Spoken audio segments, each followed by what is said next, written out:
मैंने पुनर्जन्म लेने के बाद सबसे पहला काम पागलों की तरह पढ़ाई छोड़कर अपनी बॉडी को ट्रेन करना शुरू किया। यहाँ तक कि टीचर्स की फेल करने की चेतावनी और मेरी गर्लफ्रेंड लियू रोयान के ब्रेकअप का भी मुझ पर कोई असर नहीं हुआ, क्योंकि मैं जानता था कि सिर्फ 1 महीने बाद पूरी दुनिया में अलग अलग डेविल फ्रूट्स उगने वाले हैं। उस समय जो भी डेविल फ्रूट हासिल करेगा उसे असाधारण शक्तियां मिलेंगी। पिछले जन्म में मुझे भी एक असाधारण शक्ति मिली थी, लेकिन मेरी फ्रूट एबिलिटी कमजोर थी और मेरी फिजिकल फिटनेस भी ज्यादा अच्छी नहीं थी, इसलिए मैं ज़ॉम्बी होर्ड में बुरी तरह मारा गया। अब जबकि मुझे दूसरा मौका मिला था तो जाहिर है कि मैं अपने फ्यूचर नॉलेज का पूरा फायदा उठाने वाला था और हर उस चीज को पकड़ने वाला था जिसे इस्तेमाल किया जा सके। मेरी जानकारी के मुताबिक पास ही एक डेविल फ्रूट मौजूद था, स्कूल के बगल वाली फलों की दुकान में। उस दुकान का नाम भी बड़ा अजीब था, गाइड यू टू ब्यूटीफुल। लेकिन मुझे यह नहीं पता था कि वह डेविल फ्रूट आखिर किस दिन प्रकट होगा, इसलिए मैं हर दिन उस दुकान पर कुछ फल खरीदने जाता और साथ ही यह भी देखा कि वह डेविल फ्रूट आया है या नहीं। लेकिन आज जब मैं हमेशा की तरह दुकान में घूम रहा था और पाइनएप्पल सेक्शन तक पहुंचा, तभी 2 हरी रंग की छोटी शाखाओं ने अचानक मेरा ध्यान खींच लिया। मैंने ऊपर रखे पाइनएप्पल हटाए और उन शाखाओं का असली शरीर मेरी आंखों के सामने आ गया। बिल्कुल सही, यह मेरी यादों वाली उसी डेविल फ्रूट जैसी थी। यही वन पीस दुनिया के 4 एम्परर्स में से काइडो का डेविल फ्रूट था। मैंने तेजी से बिल चुकाया और बाकी फलों से भरा एक बैग भी उठा लिया ताकि किसी को शक न हो। जैसे ही मैं दुकान से बाहर निकला, सामने एक मजबूत शरीर वाला मध्यम उम्र का आदमी दिखाई दिया, वही आदमी जो पिछले जन्म में अज़्योर ड्रैगन फ्रूट का मालिक बना था। मैंने मन ही मन राहत की सांस ली। अगर मैं थोड़ी देर और कर देता तो ये फ्रूट उसी के हाथ लग जाती। हॉस्टल लौटे ही मैंने एक पल की भी देरी नहीं की और अज़्योर ड्रैगन फ्रूट को उठाकर सीधे एक बड़ा काट लिया। उसका स्वाद ऐसा था जैसे किसी ने सूखे पानी के टैंक और गंदगी के गड्ढे को मिलाकर उसमें सड़ी हुई पोछे की कपड़े को घुमा दिया हो और फिर सीधे मुंह में ठूंस दिया हो। इतनी गंदी टेस्ट थी कि मैं लगभग वहीं उल्टी कर देता, लेकिन मैंने खुद को रोका और किसी तरह उस गूदे को निगल लिया। फिर मैंने दिल मजबूत करके उसका बचा हुआ छिलका, बीज और वह छोटी बैंगनी शाखा भी निगल ली। काफी देर बाद मैंने गहरी सांस ली। अब चमत्कार का बीज बोया जा चुका था, बाकी सिर्फ इंतजार करना था। इसके बाद मैंने मोबाइल निकाला और शॉर्ट वीडियोस तथा फोरम ब्राउजिंग शुरू कर दी। कई प्लेटफॉर्म देखने के बाद मैंने एक आईडी सर्च की और पहला वीडियो खोला। भाइयों, देख रहे हो, ये थंडर फ्रूट है। कमेंट सेक्शन में बोली लगाओ, जो ज्यादा कीमत देगा उसे मिलेगा। ये देखकर मेरा दिल तेज धड़कने लगा। हालांकि अज़्योर ड्रैगन फ्रूट मैं पहले ही खा चुका था और दूसरा डेविल फ्रूट नहीं खा सकता था, लेकिन जब अपोकलिप्स आएगा और सभी लोग इसकी असली कीमत जान जाएंगे, तब करोड़ों रुपए देकर भी एक फ्रूट नहीं मिलेगी। ये सबसे महत्वपूर्ण ट्रेडिंग रिसोर्स थी और अगर ट्रेडिंग में इस्तेमाल न भी करूं तो मैं इसे अपने माता पिता या अपनी बहन को खिला सकता था। वैसे भी दूसरी फ्रूट खाने की संभावना पूरी तरह खत्म नहीं हुई थी, बस उसके लिए ताकत और किस्मत दोनों चाहिए थी। मैंने कमेंट सेक्शन में कुछ नहीं लिखा, बल्कि सीधे उस पीले बालों वाले लड़के वांग तियानची को प्राइवेट मैसेज भेजा। भाई, ये फ्रूट बहुत बढ़िया बनाई है, बिल्कुल असली जैसी लग रही है, मैं इसे खरीदना चाहता हूँ। कमेंट सेक्शन वाले लोग सिर्फ मजाक कर रहे हैं, जो कीमत चाहिए सीधे बताओ, अगर सही लगी तो तुरंत खरीद लूंगा। उसने जवाब दिया, भाई ये सचमुच डेविल फ्रूट है, इसकी कीमत 15 लाख है। मैंने कहा, अगर ये सच में डेविल फ्रूट है तो तुम खुद क्यों नहीं खा लेते? अगर बेचने का इरादा है तो सामान्य कीमत बताओ, नहीं तो मैं तुम्हें ब्लॉक कर दूंगा। वह बोला, ठीक है 1 लाख। मैंने कहा 1000 फाइनल प्राइस। तुम्हारे जैसे कलेक्टिबल मॉडल की यही असली कीमत है। वह थोड़ा निराश हुआ, सोचा था ज्यादा पैसे ठग लूंगा, लेकिन 1000 भी ठीक है, कुछ दिन मौज हो जाएगी। मैंने कहा, ठीक है, पैसे दूंगा और सामान ले लूंगा। फिर मैंने पूछा, तुम कोई दुकान वाले नहीं हो? अगर मैं पैसे दे दूं और तुम सामान न भेजो तो बता दो, मैं आमने सामने डील करूंगा। उसने हंसकर कहा, सामने ही सही, क्या कर लोगे? उसने पता भेज दिया। फ्रूट मिलने के बाद मैं पूरी रफ्तार से निकल पड़ा और 2.5 घंटे में उसके बताए हुए छोटे शहर के स्टेशन पहुंच गया। मैंने पूछा, तुम वही हो जो डेविल फ्रूट बेच रहे थे? पेमेंट QR कोड दो, पहले फ्रूट देखूंगा फिर पैसे दूंगा। वह बोला, पहले पैसे फिर सामान। क्या तुम्हें लगता है मैं भाग जाऊंगा? मैंने कहा, यह तुम्हारा इलाका है। उसने सोचा और माना कि बात सही है, इस इलाके में उसकी थोड़ी बहुत पहचान थी। अगर मैं पैसे न देता तो वह एक फोन करता और उसके दोस्त मिनटों में पहुंच जाते। जब उसने बैग मेरी तरफ बढ़ाया तो मेरे हाथ तक कांप रहे थे। मैंने फ्रूट निकाली और मेरा दिल जोर जोर से धड़कने लगा। कोई गलती नहीं थी, ये असली डेविल फ्रूट थी। मैंने बिना समय गंवाए तुरंत 1000 रुपए ट्रांसफर कर दिए, फ्रूट को संभाला और वापस निकल पड़ा। अगर इस बेकार जगह से ट्रेन चलती होती तो मैं उसी समय घर लौट जाता। वापसी के रास्ते में मैं मोबाइल पर शॉर्ट वीडियोस देख रहा था कि अचानक एक वीडियो ने मेरा ध्यान खींच लिया। हाल ही में कई लोग अचानक बेहोश हो रहे हैं और लोगों के शरीर पर अजीब अजीब धब्बे दिखाई देने लगे हैं। एक्सपर्ट्स का कहना था कि यह संभवतः किसी नए प्रकार का फ्लू हो सकता है और सभी से मास्क पहनने तथा सावधानी बरतने की अपील की जा रही थी। ये खबर देखते ही मेरा दिल जोर से धड़क उठा। बेहोशी, शरीर पर धब्बे, क्या यह वही संकेत नहीं थे जो पिछले जन्म में अपोकलिप्स शुरू होने से पहले दिखाई दिए थे? मैंने बिना एक पल गंवाए हॉस्टल की ओर दौड़ लगा दी। पहले से तैयार रखा हुआ अपना सामान उठाया और बाहर निकलने ही वाला था कि पीछे से अचानक एक दर्दनाक चीख सुनाई दी। कई छात्र अचानक जमीन पर गिर पड़े और उनके शरीर पर धब्बे उभरने लगे। इसके तुरंत बाद एक रहस्यमयी दबाव पूरे क्षेत्र में फैल गया, जिससे सभी लोग हिलने तक में असमर्थ हो गए। तभी जो लोग पूरी तरह बेहोश हो चुके थे वे अचानक झटके से उठ बैठे। उनकी आंखें लाल हो गईं, नाखून लंबे और नुकीले हो गए और वे पागलों की तरह एक एक कमरे से बाहर निकलने लगे। देखते ही देखते पूरे हॉस्टल में अफरा तफरी मच गई और अनगिनत छात्र रोते चिल्लाते बाहर की ओर भागने लगे। लेकिन उसी क्षण मैंने महसूस किया कि मेरे ब्लड लाइन की गहराइयों से एक शक्ति जाग रही है। मेरे शरीर में एज्योर ड्रैगन की शक्ति उभरने लगी। मैंने सिर उठाकर एक गूंजती हुई गर्जना की। मेरी त्वचा पर नीले ड्रैगन स्केल्स उभर आए, सिर पर ड्रैगन हॉर्न्स निकल आए और मेरे हाथ ड्रैगन क्लॉज में बदल गए। मेरा पूरा शरीर हाइब्रिड ड्रैगन फॉर्म में बदलने लगा। गलियारे में मौजूद छात्र मुझे देखकर बुरी तरह डर गए, क्योंकि उनकी नजर में मैं भी उन लोगों की तरह एक मॉन्स्टर बन चुका था। लेकिन इस हाइब्रिड फॉर्म ने मेरी फिजिकल स्ट्रेंथ, डिफेंस, स्पीड और रिकवरी एबिलिटी को कई गुना बढ़ा दिया था। तभी पीछे से 2 ज़ॉम्बीज दहाड़ते हुए मेरी तरफ झपटे। मैंने ड्रैगन क्लॉ घुमाई और उन्हें एक ही वार में दूर फेंक दिया। तभी एक और ज़ॉम्बी दूसरे कमरे से बाहर निकला। मैंने मुंह खोलकर गर्म सांस छोड़ी और अगली ही क्षण आग की लपटों ने उसे राख में बदल दिया। लेकिन सिर्फ इतनी सी फ्लेम ब्रेथ के बाद ही मुझे अपनी स्टैमिना तेजी से घटी हुई महसूस हुई। डेविल फ्रूट की असली ताकत स्टैमिना पर निर्भर करती है। भविष्य में हाकी कितना भी आम क्यों न हो जाए, आखिरकार खर्च स्टैमिना का ही होता है। अपोकलिप्स के शुरुआती चरण में हर किसी की फिजिकल लिमिट बहुत कम होती है। मैं काइडो जैसी ओनी रेस से नहीं था और न ही उसके जैसा मॉन्स्टर कॉन्स्टिट्यूशन रखता था। इसलिए एज्योर ड्रैगन फ्रूट मिलने के बावजूद मैं उसकी पूरी ताकत नहीं निकाल सकता था। लेकिन मेरे पास इसका समाधान था। मैंने अपना बेसबॉल बैट उठाया। यह खास तौर पर बनवाया गया हैवी रीइंफोर्स्ड बैट था,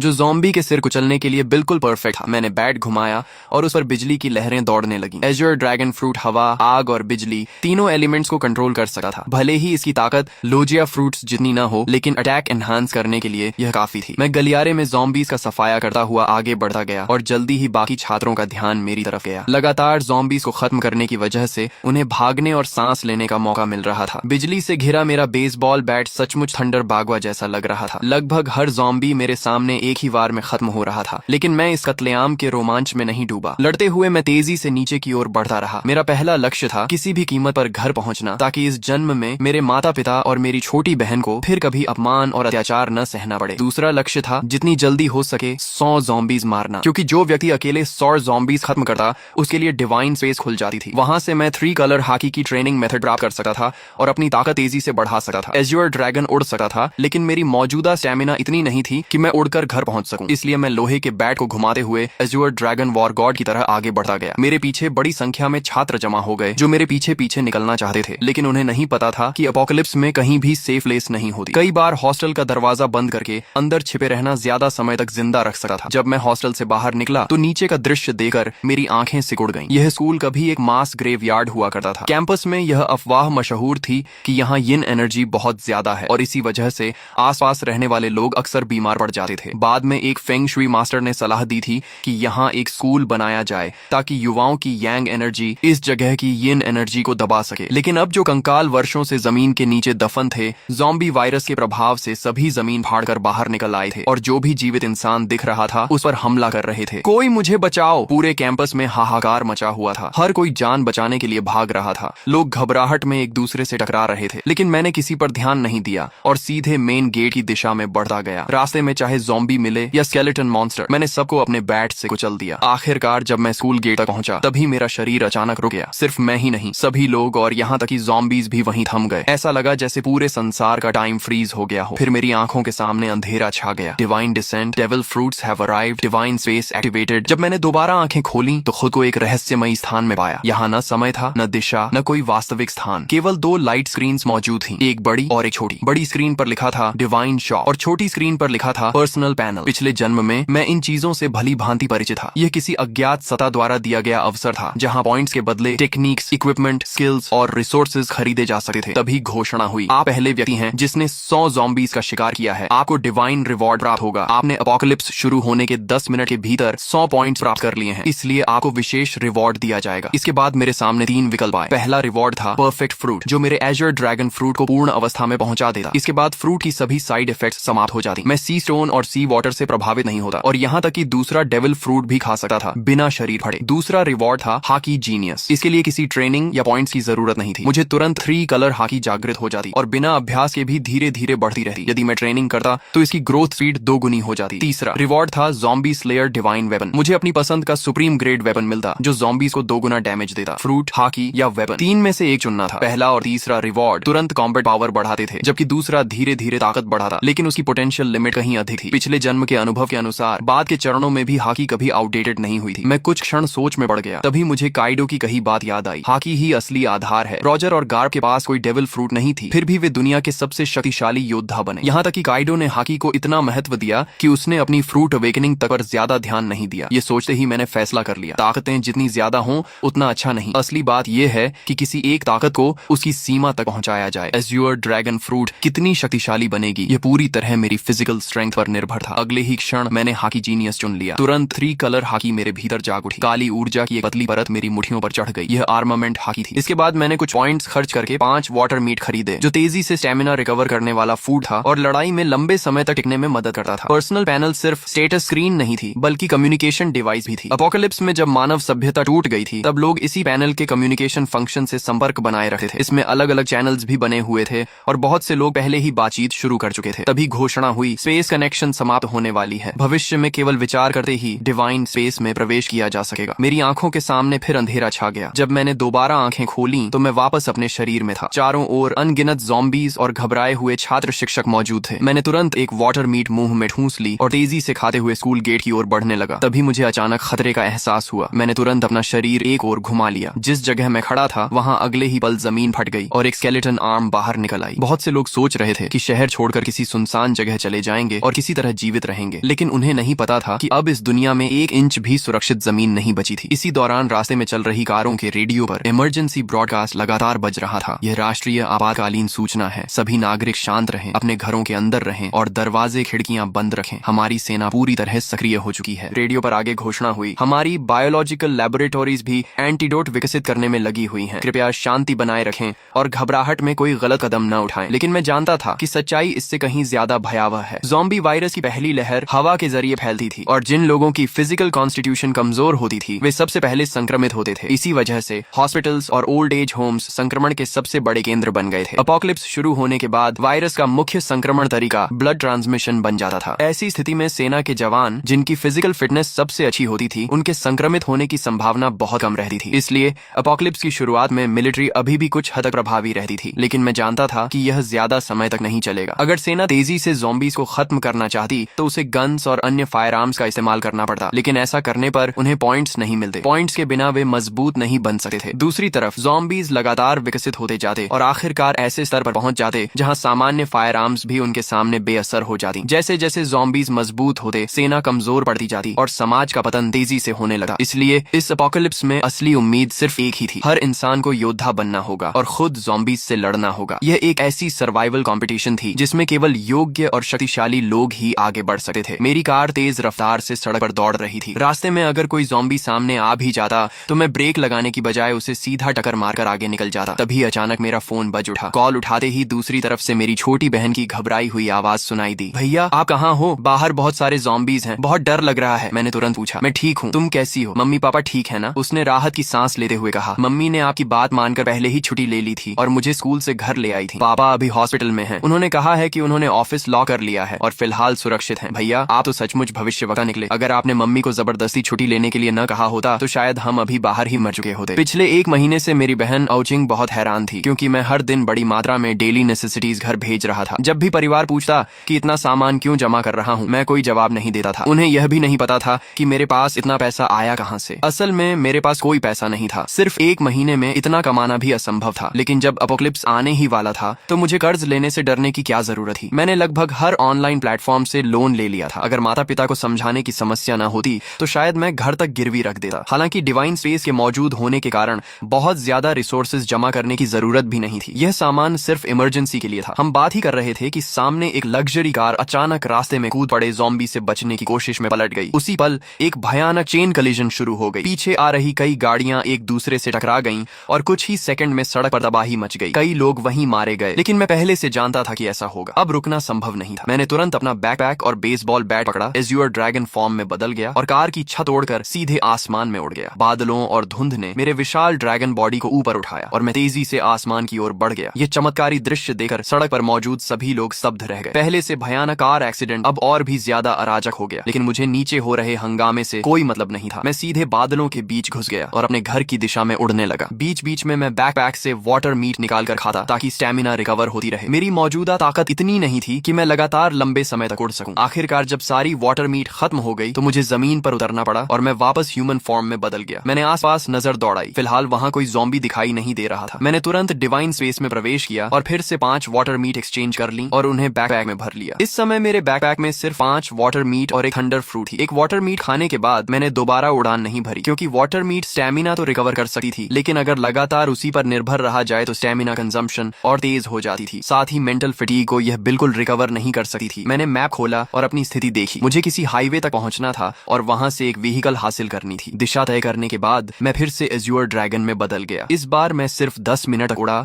और जल्द ही नीचे एक हाईवे दिखाई देने लगी, जहां अनगिनत व्हीकल तेज रफ्तार से दौड़ रही थी। मेरा लक्ष्य था कोई मजबूत ऑफ रोड एसयूवी ढूंढना। नीचे सड़क पर मौजूद कई लोगों ने आसमान में उड़ते एज्योर ड्रैगन को देख लिया था। तुरंत लोगों ने अपने फोन्स निकालकर वीडियो बनाना शुरू कर दिया और उसे डिवाइन स्पेस के कम्युनिकेशन चैनल पर अपलोड कर दिया। दोस्तों, मैंने ड्रैगन देखा है, बहुत बड़ा एज्योर ड्रैगन, कम से कम 10 मीटर लंबा होगा, किसी ने लिखा। दूसरे ने जवाब दिया, ये जरूर काइडो का एज्योर ड्रैगन फ्रूट होगा। पता नहीं किस लकी आदमी को इतनी ताकतवर मिथिकल बीस्ट फ्रूट मिल गई। तभी किसी और ने लिखा, मुझे भी कभी थंडर फ्रूट मिली थी, लेकिन मैंने उसे नकली समझकर बेच दिया। ये मैसेज लिखने वाला वही पीले बालों वाला हुआंग तियंची था। उसे अब पछतावे से खुद को मार लेने का मन कर रहा था। आखिर उसने असली थंडर फ्रूट सिर्फ 1000 रुपए में बेच दी थी। जीजू से यूजो जाने वाले हाईवे के ऊपर उड़ते हुए मैं आखिरकार एक बेहद मजबूत दिखने वाली ऑफ रोड एसयूवी पर नजर टिकाने ही वाला था। मैं नीचे उतरकर राइड लेने की तैयारी कर रहा था कि तभी मेरी नजर सड़क किनारे खड़े एक विशाल पेड़ पर पड़ी। वहां किसी चीज की हल्की लेकिन रहस्यमयी चमक टिमटिमा रही थी। मैंने पहले ही अनुमान लगाया था कि दुनिया में प्रकट होने वाले अधिकांश डेविल फ्रूट्स जोन टाइप के होंगे। हालांकि मिथिकल बीस्ट फ्रूट्स भी उतने दुर्लभ नहीं थे जितना लोग सोचते थे। आखिर दुनिया की हर संस्कृति और हर सभ्यता में अनगिनत मिथिकल क्रीचर्स, डिवाइन बीस्ट्स और डीमोनिक मॉन्स्टर्स मौजूद थे। उन सभी के आधार पर नई मिथिकल बीस्ट फ्रूट्स जन्म लेने वाली थी। लेकिन भले ही मिथिकल फ्रूट्स की संख्या बढ़ जाए, फिर भी वे सबसे शक्तिशाली फ्रूट्स में गिनी जाती थी। मैंने अपने ड्रैगन क्लॉ से उस चमकती हुई फ्रूट को तोड़ा और उसे पीछे लटके बड़े बैकपैक में रख लिया। जब मेरे पॉइंट्स 1000 तक पहुंच जाएंगे, तब डिवाइन स्पेस में एक नया फंक्शन अनलॉक होगा, डेविल फ्रूट आइडेंटिफिकेशन। उसकी मदद से मैं किसी भी फ्रूट की एबिलिटी पहले से जान सकता था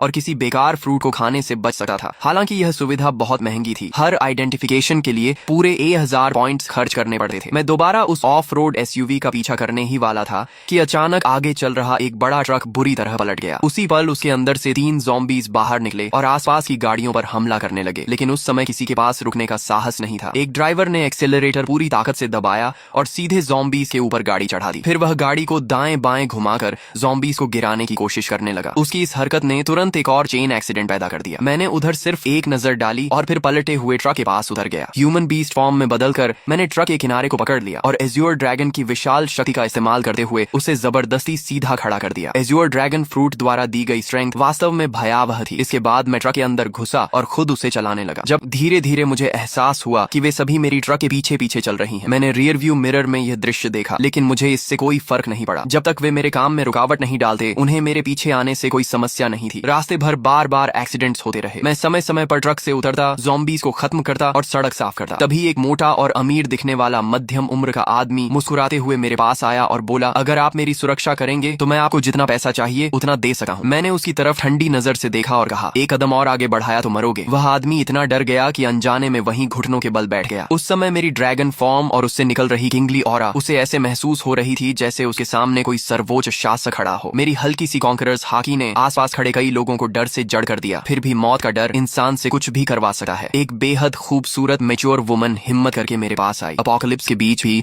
उसने खुद को बेहद आकर्षक तरीके से सजाया हुआ था। उसने मुस्कुराते हुए कहा, हैंडसम, क्या आप मुझे अपने साथ ले जा सकते हैं? आप मेरे साथ जो चाहें कर सकते हैं। मैंने बिना भाव बदले सिर्फ एक शब्द कहा, दफा हो जाओ। मैं अभी अपनी ड्रैगन एबिलिटी हटाकर ट्रक में चढ़ने ही वाला था कि तभी एक लंबा चौड़ा ताकतवर आदमी तेजी से मेरी तरफ आया। उसने देखा कि मैं रुकने वाला नहीं हूँ तो जल्दी जल्दी बोला, सर, मैंने भी बहुत सारी अपोकलिप्स नॉवेल्स पढ़ी हैं। आप इतने शक्तिशाली हैं, लेकिन क्या आपको बेस बिल्ड करने के लिए लोगों की जरूरत नहीं पड़ेगी? मेरा नाम लिन कुई है। मेरे पास कोई खास टैलेंट नहीं है, लेकिन ताकत बहुत है। मैं एक कॉम्बैट कोच हूँ और निश्चित रूप से आपके काम आ सकता हूँ। मैं रुक गया और उसकी तरफ देखने लगा। थोड़ी पर हाथ रखकर कुछ देर सोचता रहा। उसकी बात गलत नहीं थी। सिविलाइजेशन और सोशल ऑर्डर जल्द ही पूरी तरह खत्म होने वाले थे। अगर मुझे अपोकलिप्स में लंबे समय तक जीवित रहना था तो मुझे अपना खुद का सेफ बेस बनाना पड़ेगा। ज़ॉम्बीज की ग्रोथ स्पीड बहुत तेज थी। अकेले मेरे लिए हर समय अपने परिवार की रक्षा करना मुश्किल था। जब लिन कुई ने देखा कि मैं सोच रहा हूँ तो उसके चेहरे पर खुशी छा गई। उसने बिना देर किए अपना सामान, अपनी कार और बाकी सब कुछ वहीं छोड़ दिया। उसे डर था कि अगर उसने एक पल भी देरी की तो मैं उसे छोड़कर चला जाऊंगा। वह इतना सावधान था कि फ्रंट सीट पर बैठने की हिम्मत भी नहीं कर सका। अपनी फिजिकल फिटनेस का इस्तेमाल करते हुए सीधे ट्रक के पीछे वाले कार्गो एरिया में चढ़ गया। लिन कुई की सफलता देखकर बाकी लोगों को भी उम्मीद नजर आने लगी। उन्हें लगा कि मैं पूरी तरह निर्दयी नहीं हूँ। तभी वह अमीर मध्यम उम्र का आदमी फिर कुछ कहने ही वाला था कि मैंने उसे बीच में रोक दिया। अगर मैं लोगों को भर्ती भी करूंगा तो किसी को सिर्फ उसके शब्दों पर नहीं चुनूंगा। शुरुआती चरण में एक आदमी ही काफी है और उसकी लॉयल्टी भी अभी साबित नहीं हुई है, उसे समय के साथ परखा जाएगा। तभी वह खूबसूरत महिला फिर आगे आई और दृढ़ आवाज में बोली, कृपया मुझे एक मौका दीजिए। मेरी क्षमता और मेरी जान दोनों आपके लक्ष्य पूरे करने के लिए समर्पित रहेंगी। उसकी आंखों में झलकता दृढ़ निश्चय देकर मुझे एहसास हुआ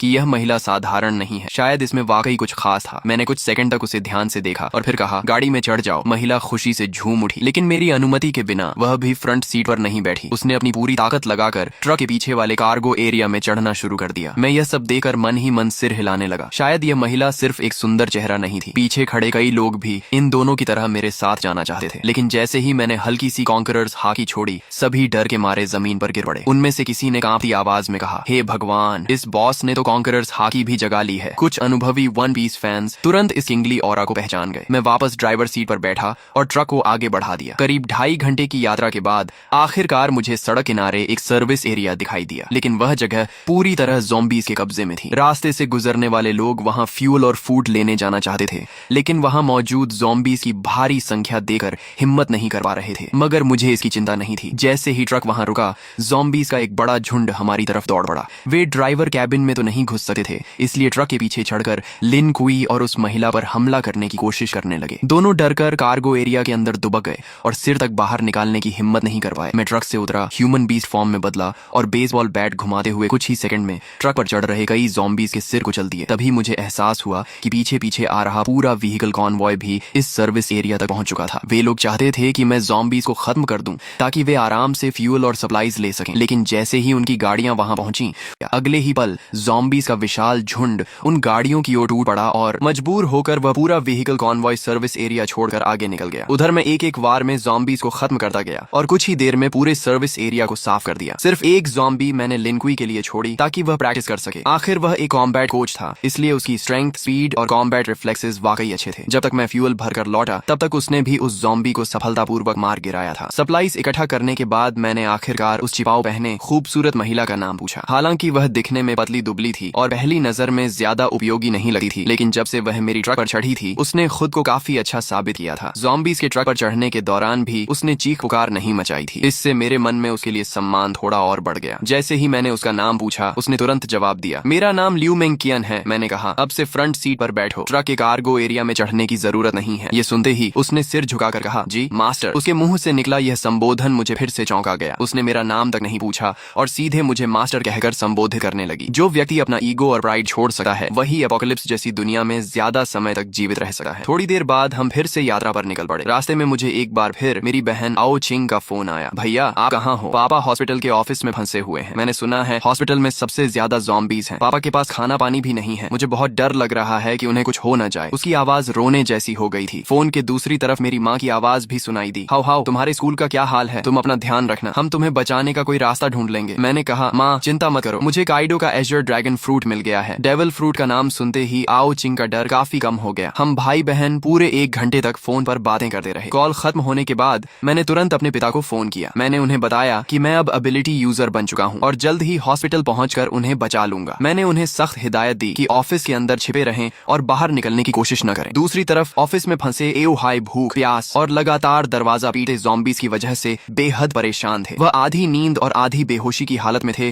कि तभी मेरा फोन आया। मेरा नाम देखते ही उनमें जान आ गई। जब मैंने उन्हें वीडियो कॉल की और उन्होंने मुझे ड्रैगन ह्यूमन फॉर्म में ज़ॉम्बीज़ का सफाया करते देखा, तब जाकर उनके दिल को सुकून मिला। उन्होंने मुझे अपने ऑफिस का रास्ता बताया। मैं तेजी से हॉस्पिटल के एक कोने में बने ऑफिस तक पहुंच गया। वहां 12 ज़ॉम्बीज़ लगातार दरवाजा तोड़ने की कोशिश कर रहे थे। दरवाजे में कई बड़े छेद भी हो चुके थे। अगर अंदर से टेबल्स और चेयर्स लगाकर उसे ब्लॉक न किया गया होता तो ज़ॉम्बीज़ कब के अंदर घुसकर पापा को टुकड़े टुकड़े कर चुके होते। मैंने बेसबॉल बैट घुमाई और कुछ ही सेकंड में उन सभी ज़ॉम्बीज़ के सिर तोड़ डाले। फिर एक जोरदार किक मारकर ऑफिस का दरवाजा खोल दिया। अंदर मौजूद पापा की हालत जरूर खराब थी, लेकिन वे पूरी तरह सुरक्षित थे। मेरे लिए यही सबसे बड़ी खुशखबरी थी। एओ हाई वाटर मीट खाते हुए बोले, तो ये वही डेविल फ्रूट एबिलिटी है जिसके बारे में तुम और आओ चिंग बात कर रहे थे। ऑफिस में फंसे रहने के दौरान उन्होंने डिवाइन स्पेस के कम्युनिकेशन चैनल्स में बहुत सारे वीडियोस और डिस्कशंस देख लिए थे, इसलिए उन्हें वन पीस और डेविल फ्रूट्स के बारे में कुछ जानकारी हो गई थी। मैं हंस पड़ा और एक और अंदर घुसे ज़ॉम्बी का सिर बैट से कुचलते हुए बोला, कैसा लगा आपका बेटा? कूल है ना? आओ हाई मुस्कुराकर बोले, बहुत कूल है बदमाश। अपोकलिप्स शुरू होने के बाद उन्होंने अपनी आंखों से अनगिनत लोगों को ज़ॉम्बीज़ के हाथों मरते देखा था। ऐसे में उनका पूरा परिवार अभी तक सुरक्षित था। यही उनके लिए सबसे बड़ी खुशी थी। हॉस्पिटल से बाहर निकलते समय मैंने देखा कि कई कई बिल्डिंग्स के दरवाजों और खिड़कियों के पीछे लोग छिपे हुए बाहर झांक रहे थे। जब उन्होंने एओ हाई को एक ड्रैगन मैन के साथ जाते देखा और यह भी देखा कि वह ड्रैगन मैन कितनी आसानी से ज़ॉम्बीज़ को मार रहा है, तो कई लोग मदद के लिए चिल्लाने लगे, ओल्ड हाई, हमें भी बचा लो। आओ हाई के चेहरे पर दया की झलक दिखाई दी। उन्होंने कहा, हाओ, इन्हें भी बचा लो, ये सब मेरे कॉलीग्स हैं, बहुत बेचारे हैं। मैंने ठंडे स्वर में जवाब दिया, बचाकर क्या करूंगा? क्या मैं इन्हें एक एक करके इनके घर भी छोड़ूंगा? और अगर घर पहुंच भी गए तो क्या वे निश्चित रूप से जिंदा रह पाएंगे? मैंने उनकी पुकारों को अनसुना किया और पापा को लेकर आगे बढ़ गया। रास्ते में हम उस कमरे के पास पहुंचे जहां लिन कुई और लियू मेंकियन छिपे हुए थे। मैंने दरवाजे पर हमला कर रहे ज़ॉम्बीज़ को खत्म किया और फिर एक बार में दरवाजा तोड़ दिया। मुझे देखकर दोनों तुरंत बाहर आ गए और एक साथ बोले, मास्टर। ये सुनकर आओ हाई की आंखें फैल गईं। एक तरफ मांसपेशियों से भरा विशाल आदमी और दूसरी तरफ एक बेहद खूबसूरत महिला, दोनों मेरे सामने इतनी इज्जत से झुके हुए थे। खासकर लियू मेंकियन द्वारा मुझे मास्टर कहना उन्हें और भी अजीब लग रहा था। उनके चेहरे पर साफ लिखा था, हे भगवान, मेरा बेटा आखिर बाहर क्या क्या कर रहा है। यहाँ तक कि मेरी 2 जन्मों की मोटी चमड़ी भी थोड़ा गर्म हो गई। मैंने सामान्य बने रहने की कोशिश करते हुए कहा, ये दोनों रास्ते में मिले छोटे भाई बहन जैसे हैं। लेकिन आओ हाई की आंखें साफ कह रही थीं कि उन्हें मेरी बात पर जरा भी विश्वास नहीं हुआ। मैं और कुछ समझाने की बजाय चुप हो गया। हम सभी ट्रक तक पहुंचे। मैंने पापा को फ्रंट सीट पर बैठाया और लियू मेंकियन को फिर से कार्गो एरिया में भेज दिया। जब हम घर पहुंचे तो मेरी बहन आओ चिंग ने लियू मेंकियन को देखते ही आश्चर्य से मुंह खोल दिया। वाह, कितनी सुंदर महिला है। और अभी इसने भैया को क्या कहा, मास्टर? फिर उसने लिन कुई की तरफ देखा। और ये मसल मॉन्स्टर कौन है? अगर कोई कह दे कि यह स्पेशल फोर्सेस का सैनिक है तो भी मैं मान लूंगी। और ये भी भैया को बॉस कह रहा है। इस समय लियू मेंकियन एक परफेक्ट मेड की तरह दोनों हाथ पेट के सामने जोड़कर शांति से मेरे पीछे खड़ी थी। वहीं लिन कुई काफी असहज महसूस कर रहा था। वह मिलनसार व्यक्ति था, लेकिन यह उसके बॉस का परिवार था, इसलिए उसे समझ नहीं आ रहा था कि कैसे व्यवहार करे। आखिर मेरी माँ लियू यून ने स्थिति संभाली और मुस्कुराते हुए कहा, सबको भूख लगी होगी ना? जैसे ही उन्हें पता चला था कि मैं और पापा लौट रहे हैं, उन्होंने सोना छोड़ दिया और पूरी रात खाना बनाने में लगा दी थी ताकि हम दोनों गरम खाना खा सकें। लेकिन उन्हें यह उम्मीद नहीं थी कि मैं 2 और लोगों को साथ ले आऊंगा, इसलिए खाना थोड़ा कम पड़ रहा था। अच्छी बात यह थी कि मैंने पहले से बहुत सारे कैंड फूड्स जमा कर रखे थे। कुछ कैंस खोलकर माँ ने पूरा बड़ा डिनर तैयार कर दिया। जब मैंने देखा कि लिन कुई और लियू मेंकियन अभी भी किनारे खड़े हैं तो मैंने उन्हें भी खाने के लिए बुलाया। लिन कुई आगे बढ़ने ही वाला था कि लियू मेंकियन बोली, मुझे थोड़ा कैंड फूड दे दीजिए, मैं मास्टर के साथ एक ही टेबल पर नहीं बैठ सकती। ये सुनते ही कमरे में मौजूद सभी लोग स्तब्ध रह गए। आओ चिंग की नजरें मेरे और लियू मेंकियन के चेहरे पर बार बार घूमने लगी। फिर शरारती मुस्कान के साथ बोली, अब मैं समझ गई, इसे फ्लर्टिंग कहते हैं। उसकी बात पूरी होने से पहले ही मैंने उसके सिर पर हल्का सा नॉक मार दिया। वह दर्द से आंखों में आंसू भरकर मेरा हाथ पकड़कर काटने लगी। डिनर खत्म होने के बाद मैंने बैकपैक से 2 डेविल फ्रूट्स निकाली। मेरे पास अभी 2 डेविल फ्रूट्स हैं, एक थंडर फ्रूट है और दूसरी की एबिलिटी अभी पता नहीं है। तुम लोग इनमें से खा लो। यह सुनकर लिन कुई और लियू मेंकियन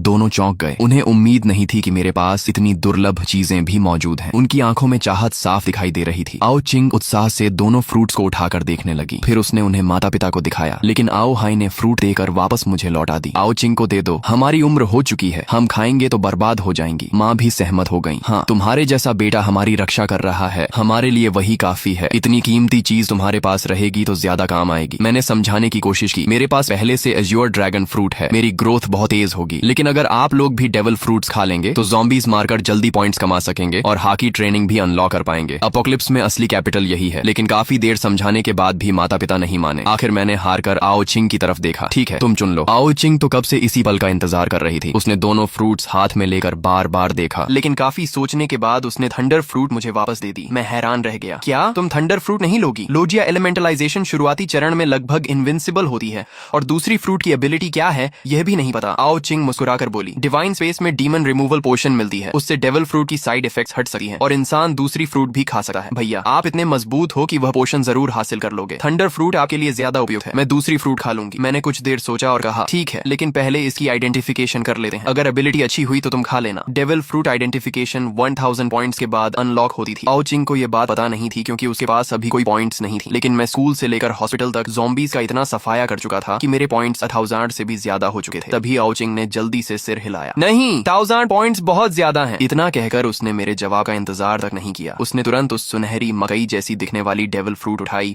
और एक बड़ा टुकड़ा काटकर निगल लिया। ये देखकर मैं घबरा गया। मुझे बिल्कुल उम्मीद नहीं थी कि वह सीधे फ्रूट खा लेगी। अगर यह कोई कमजोर एबिलिटी निकली तो बाद में पछताने का भी मौका नहीं मिलेगा। लेकिन अब बहुत देर हो चुकी थी। आओ चिंग फ्रूट का गूदा निगल चुकी थी। मैं केवल मन ही मन प्रार्थना कर सकता था कि उसे कोई शक्तिशाली एबिलिटी मिले।